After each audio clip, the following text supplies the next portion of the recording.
Prosseguindo. Vamos falar agora das tecnologias emergentes, né? Alguns chamam de novas tecnologias, ou NTIC. Mas, na verdade, se você prestar atenção, elas não são tão novas assim.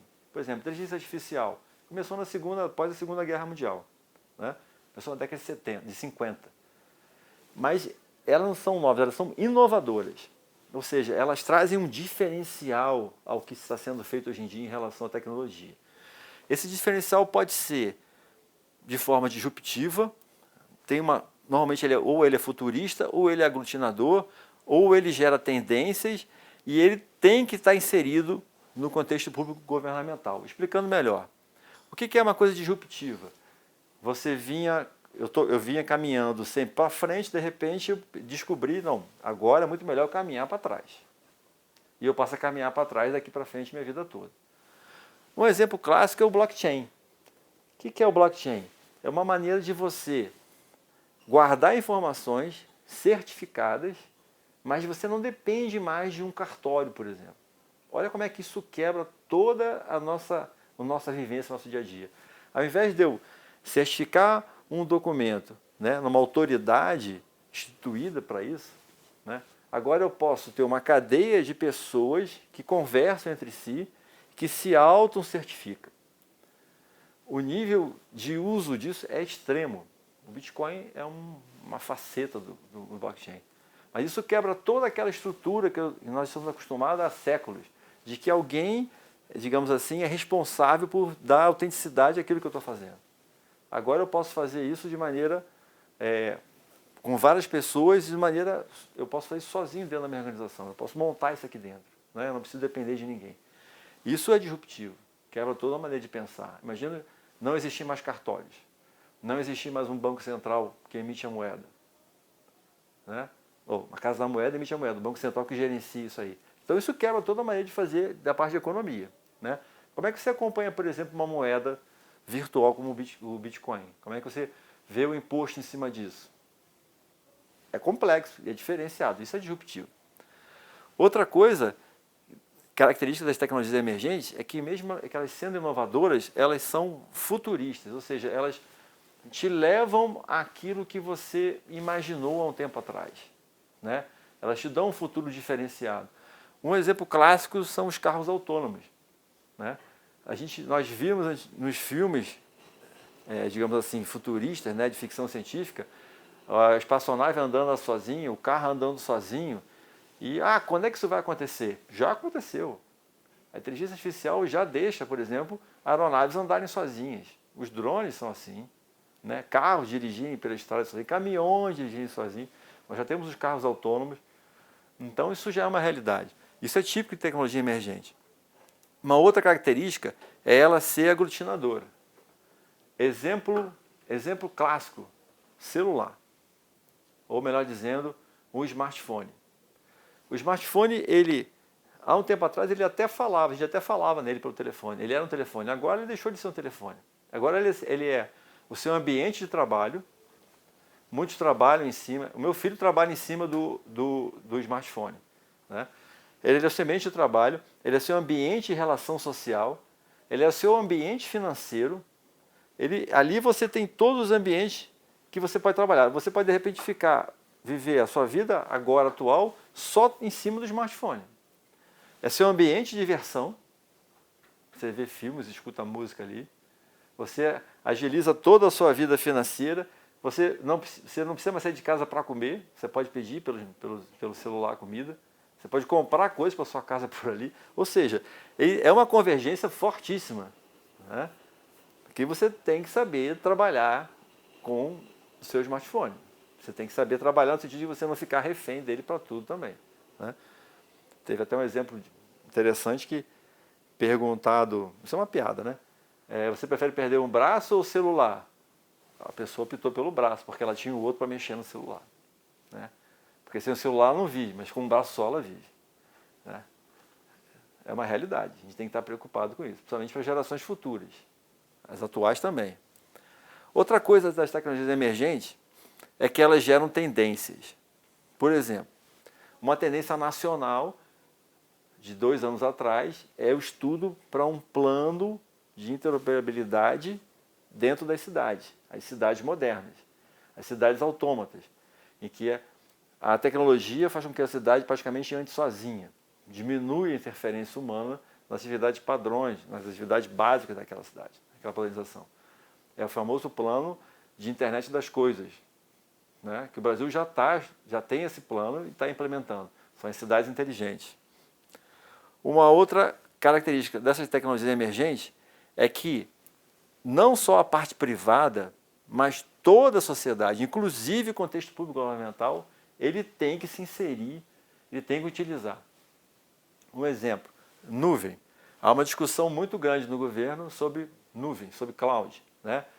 Aonde que vai ser a nuvem governamental? É seguro, não é seguro? Como é que fica a parte de jurisdição, se tiver algum problema? Porque a nuvem vai ser aonde? Dentro do Estado, dentro do território brasileiro, ele vai ser fora, mas é uma tecnologia moderna que tem que ser usada, que é muito econômica.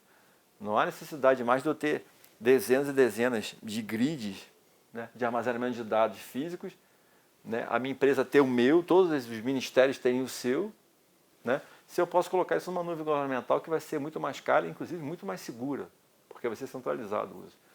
Então, a tecnologia emergente ela tem também que influenciar a área governamental. Seguindo. Vamos agora fechar esse bloco, essa unidade 1, com 3 tendências, ou 3 destaques em relação a tecnologias emergentes, né? Vamos falar um pouquinho sobre inteligência artificial, vamos falar sobre Big Data e vamos falar sobre internet das coisas. Inteligência artificial não é uma coisa nova, como eu já comentei, né? Ele começou na Segunda Guerra Mundial. Basicamente, a ideia é você fazer com que a máquina represente, refaça, simule a atividade que o humano faz. Então, se o humano anda, a máquina anda. Se o humano manipula alguma coisa, instrui alguma coisa, a máquina também vai instruir, né? Mas, hoje em dia, o principal é o que o humano pensa, o ser humano pensa, a máquina vai representar o que o humano pensa. E a grande sacada é, o humano aprende, então a máquina aprende, machine learning, a máquina que aprende. Então, a máquina vê o que está sendo acontecido, ela entende o contexto, se está errado, ela aprende que aquilo é um erro, ela não vai fazer de novo. Então a sacada hoje é machine learning, aquela máquina que vai aprendendo o que está acontecendo. E aí vem algumas oportunidades, alguns medos. Da mesma forma que ela aprende para não errar e não erra, na seguida, ela pode aprender e pode até superar, em alguns momentos, o que o ser humano faz. Tá? Algumas décadas atrás, teve uma série de partidas de xadrez entre um ser humano e uma máquina, que a máquina ganhou uma, o ser humano ganhou outra. Hoje em dia é impossível o ser humano ganhar de uma máquina. Não ganha. Estou falando no xadrez aquele de tempo, que você marca o tempo e a velocidade do raciocínio é o que faz você vencer ou não vencer o jogo. Ela é muito mais rápida. O supercomputador é muito mais rápido. Essas máquinas modernas, né, os chamados frames grandes, grids enormes, supercomputadores, eles fazem coisas que realmente o ser humano não consegue fazer. Por exemplo, previsão de tempo, né?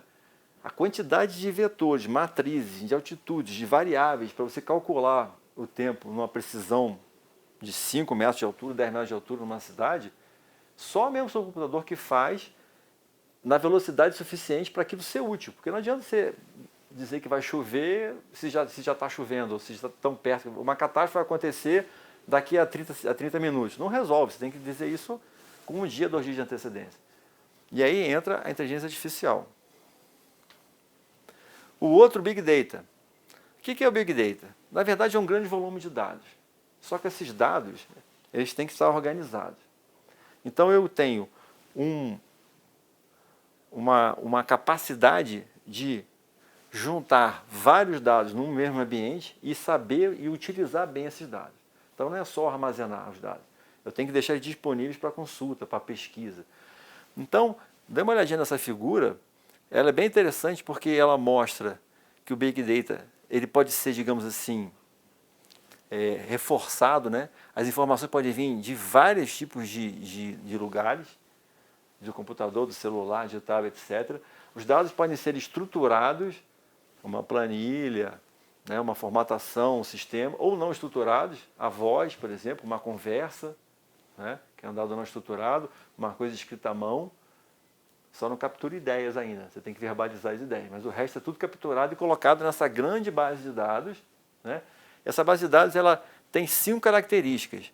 É a variedade dos dados, que eu já comentei, estruturados e não estruturados, é o grande volume, a velocidade com que os dados são analisados e são inseridos aqui, se os dados são realmente verdadeiros, se eles vêm da fonte de fidedigno, você tem que checar de onde que vem, para você não colocar na sua base de dados informações que são falsas, né, ou que não são lícitas.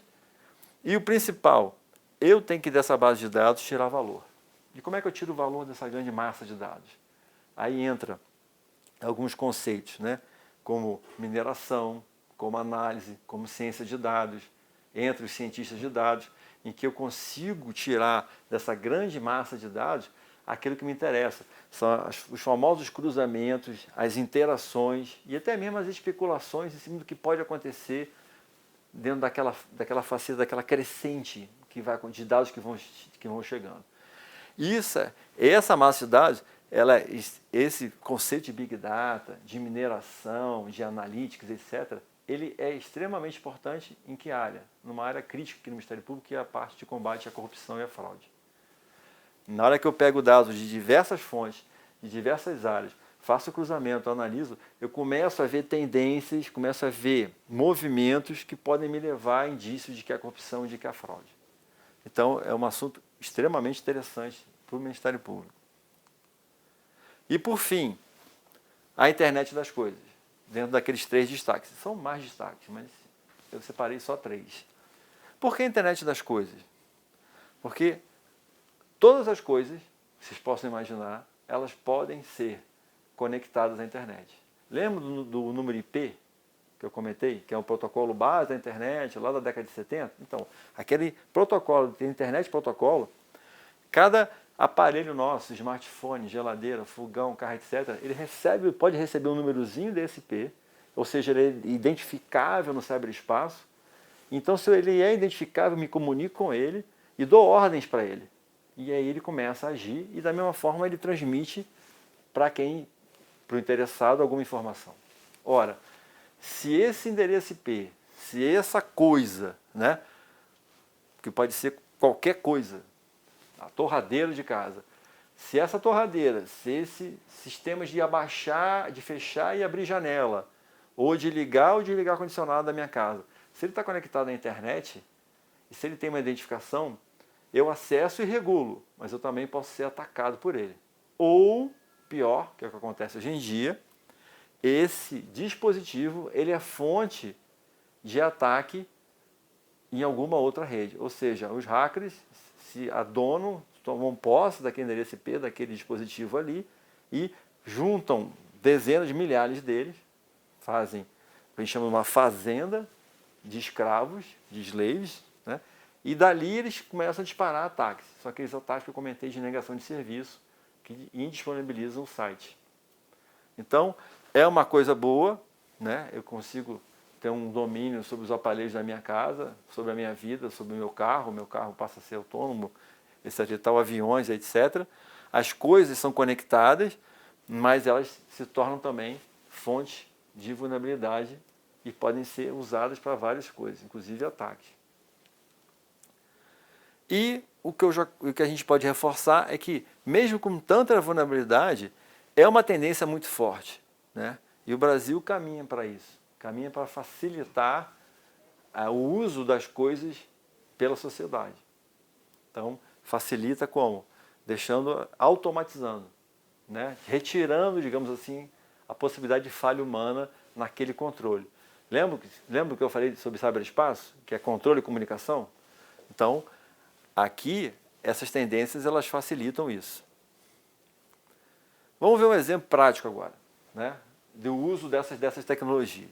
Então eu peguei uma reportagem bem recente da WEG, né, agora de 2019, em que essa empresa, uma empresa de Santa Catarina, em que ela basicamente, o que ela fazia? Ela fornecia maquinário para chão de fábrica. Então ela vendia maquinário, né? Ela vendia maquinário, ela fazia um pool de empresas e saía vendendo. Ela resolveu se modernizar. Ela resolveu entrar pesado como protagonista da indústria 4.0. Aliás, esse é o título desse artigo que está lá no texto, né, no material de vocês, do texto, com um link para acessar e ver a reportagem inteira. Como que ela, digamos assim, qual foi a estratégia dela para entrar na indústria 4.0? Né? Vamos ligar agora com os assuntos iniciais dessa unidade com o assunto final que é emergente. O que ela fez? Vamos comentar só o que ela fez.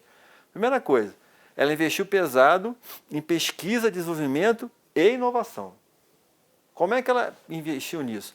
Ela investiu 300 milhões em 2018. Esse dinheiro foi para onde? Foi para companhias de tecnologia. Duas importantes, uma de desenvolvimento de software e a outra de internet das coisas.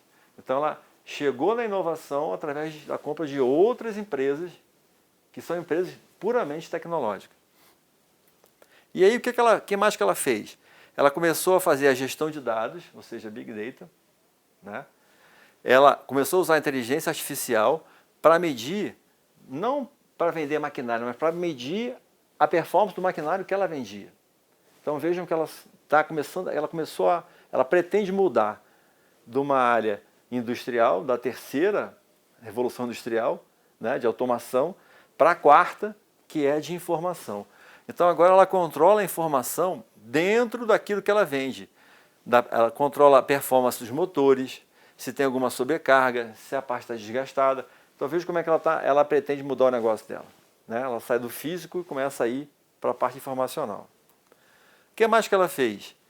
Ela acoplou sensores. O que é um sensor? Se não é um aparelho, um instrumento, uma internet das coisas. É um sensor, é algo que eu coloco em algum equipamento e esse sensor tem que ter uma comunicação. Se ele tem uma comunicação, ele tem um endereço IP. Lembra o endereço IP? Ele se comunica com a rede e eu, por esse sensor, vou monitorar aquele tipo de maquinário. Então ela acoplou sensores, usou a IoT, né, para garantir coleta de dados e pegou esses dados que ela coletou desses sensores, desses aparelhos, e jogou aonde? Na nuvem, que também é outra tecnologia emergente. E ela concentra tudo num lugar só, com mais segurança. E consegue fazer o quê? Análise de dados. O que mais? Aliás, por fim, ela transformou seu negócio nos últimos 3 anos. Ela saiu de equipamento industrial e foi para gestão e automação em plataformas digitais integradas. Ou seja, ela saiu do hardware, do físico, e foi para o software. Foi para a integração da informação. Assim ela pretende entrar na indústria 4.0, utilizando essas tecnologias emergentes. Bom, pessoal, é isso que eu tinha para fechar a unidade 1. Nós vimos aí uma parte de contextualização do ciberespaço, algumas terminologias, vimos algumas dicas, algumas informações em relação à segurança, às novas tecnologias. Eu espero vocês na próxima unidade, unidade 2.